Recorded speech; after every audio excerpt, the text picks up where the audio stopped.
game. Ivy with a 10-9. He'll call. He's in position right behind the Croc. So if Ivy senses weakness, you know he will be ready to hunt. 5, Jack, 7 gives Argyros a pair of 7s. Ivy with a gut shot straight draw. Argyros checked. 4,000 to bet from Phil Ivy. Tough call here with middle pair, but the Croc has got to know that Ivy's going to bet just about anything there. Oh, and look at this. Ivy has run him down. And a quick check from Argyros. Check by Ivy. And an 8 on the river. That gives Ivy a straight. The Croc mulls his options. 6,000. He announces a $6,000 bet. Well, Ivy's going nowhere, Barry. I mean, the only hand that he's really worried about is a flush, but this is pocket change for Phil Ivy. And he calls. I think he's got me. 1 pair. And Phil sort of nonchalants him. Croc's adding that up.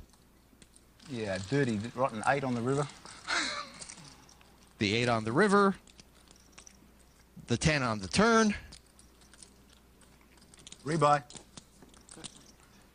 Just kidding about the rebuy, but Phil Ivy, all of a sudden, the greatest player in the world, perhaps, starting to getting. We're coming back to Melbourne after this. We welcome you back to the Crown Casino here in Melbourne, Australia. Barry Tompkins, Michael Koenig alongside. Before we return to play, we want to share with you one of Crown's premier properties. Right across the street from the casino, the Crown Promenade offers a thoroughly modern hotel experience. Spacious rooms with fantastic views are a certainty. Step out onto the deck or unwind with a dip in the pool, or maybe work out at the fitness center. Sleep, eat, work, or play, you can do it all in style at the Crown Promenade. And we continue the action here. Barry Tompkins, Michael Koenig alongside. Some of the best poker players in the world and a very talented amateur as well. Cash game, remember, Phil Ivy, ace-3 suited. Lindgren, ace-queen. Both will limp in. Kagawa gets out of there. Antonius with pocket 8s. What do you do with this, Mike? Well, those limps in front look pretty weak. Antonius cutting out a raise. 3,800. Croc has no bite. Phil Ivy, ace little. And he's going to re-raise to 11,000. A guy who smooth calls in opening position and then re-raises a razor typically has a very big hand. But Antonius knows that's Phil Ivy. He can probably have just about any 2 cards. And we've seen him do this in the past.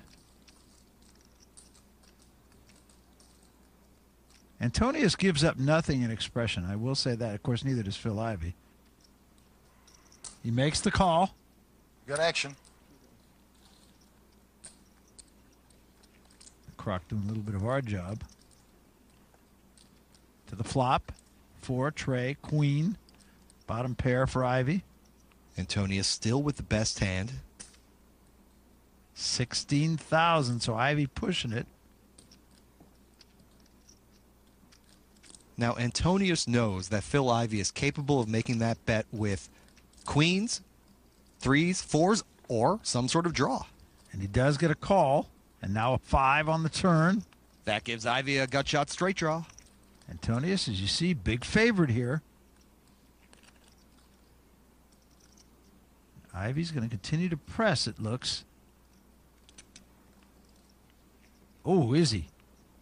40,000 into the impassive face of Antonius. There's 2 ways for Antonius to read that bet. Either that Phil Ivy has a big hand and doesn't want Antonius to draw, or he's trying to buy the pot. All in.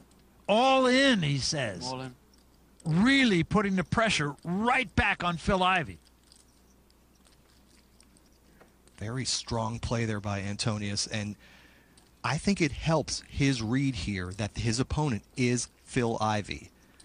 A lot of players can't make that kind of bet without a huge hand. What happened? Crockett left, just makes an appearance again. Very crucial point right here. And because Phil Ivey is the kind of player who can make a $40,000 cash bet with nothing, Antonius knows that his pair of eights very often rates to be the best hand here. And, you know, also, opening in first position there, as Phil Ivey did, he could have a hand like ace-king of diamonds, which would be a fabulous hand to semi-bluff with. Would you like to ask the audience? I'll find a friend. Again, a running commentary. Maybe not quite appropriate here with $215,800 in the pot. Dollars, I repeat. Ivey's still thinking. Ah, you're winning on the golf course. Don't worry about it. Not getting a lot of laughs from that. No, and that's really distracting and completely inappropriate. Guy's not in the hand. He needs to be quiet and watch. Meanwhile, Phil Ivey's trying to puzzle this out. Is Antonius himself on a flush draw? You know, and I think right now Phil Ivey's also doing the pot ad calculations. It would cost him about $80,000 more, and he folds it.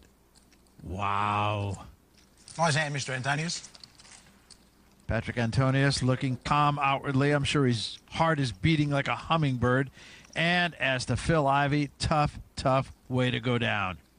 As they say here in Australia, he's going walkabout. And Barry, I think Phil Ivey is genuinely incensed at having the croc talking in the middle of this gigantic hand. He's taking a walk. The question is, will he come back? We welcome you back to the FullTiltPoker.net Aussie Millions Cash Game Invitational. Get ready, because in 1 week, the Aussie Millions main event takes center stage. A record field and $7.5 million purse promise to make this tournament one of the biggest ever. It seems every time that I leave Melbourne and I come back, it gets crazier. This is the biggest tournament, I think, that there's ever been outside North America. Kind of a historical event. So don't miss history in the making. The Aussie Millions main event begins right here next week. But that's next week. We're at a cash game right here, and Patrick Antonius has just about buried Phil Ivey.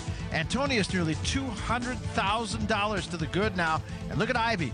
He's minus $120,500. And tournament officials are telling us, Michael, that he will not return. And I can hardly blame him.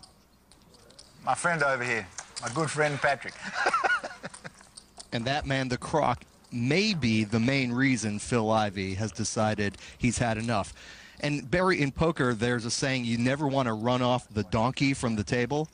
Well, in this case, the croc managed to run off perhaps the greatest player in the world.